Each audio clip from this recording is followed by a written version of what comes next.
Hi, this is Barb Robinson, and today I am reading from 1 Samuel chapter 26. David spares Saul's life a second time. The Ziphites came to Saul at Gibeah. David is hiding on Hakleh's hill, which faces Jeshurun, they said. So Saul got up and went down to the Ziph wilderness to look for David there. He had 3,000 hand-picked soldiers from Israel with him.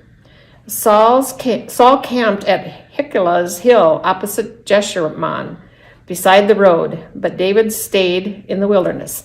When David learned that Saul had come after him into the wilderness, he sent spies and discovered that Saul had definitely arrived. So David got up and went to the place where Saul camped and saw the place where Saul and Abner, Ner's son and Saul's general, were sleeping. Saul was sleeping inside the camp with the troops camped all around him. David asked Ahimelech the Hittite and Joab's brother Abishai, Zeru's son, "Who will go down into the camp with me to Saul?" "I'll go down with you," Abishai answered. So David and Abishai approached the troops at night and found Saul lying there, asleep in the camp, with his spear stuck in the ground by his head. Abner and the army were sleeping all around him. Abishai said to David, "God has handed your enemy over to you today. Let me pin him to the ground with my spear. One stroke is all I need. I won't need a second." But David said to Abishai, "Don't kill him. No one can lift a hand against the Lord's anointed and go unpunished. As surely as the Lord lives," David continued, "it will be the Lord who will strike him down, or his day will come and he will die, or he'll fall in battle and be destroyed. The Lord forbid that I lift my hand against the Lord's anointed, but go ahead and take the spear by Saul's head and the water jug, and let's go." So David took the spear and the water jug that were by Saul's head, and he and Abishai left. No one saw them, no one knew they were there, and no one woke up. All of them remained asleep, because a deep sleep from the Lord had come over them. David crossed over to the other side and stood on top of a hill with considerable distance between them. Then David shouted to the army and to Abner, Ner's son, "Abner, aren't you going to answer me?"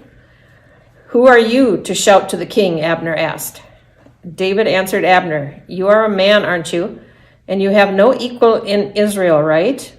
Then why haven't you kept watch over your master the king?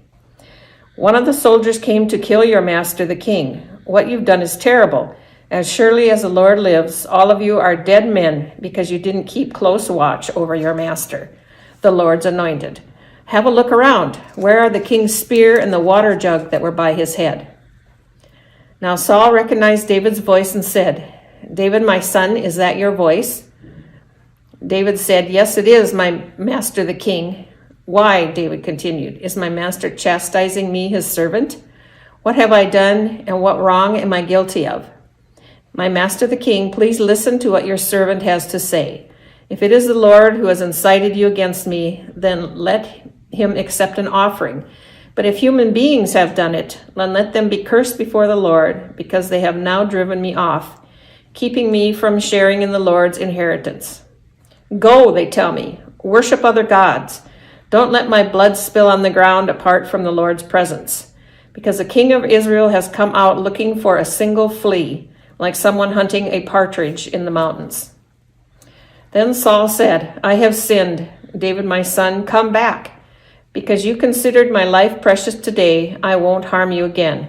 I have acted foolishly and have made a huge mistake." "Here is the king's spear," David answered. "Allow one of your servants to come over and get it.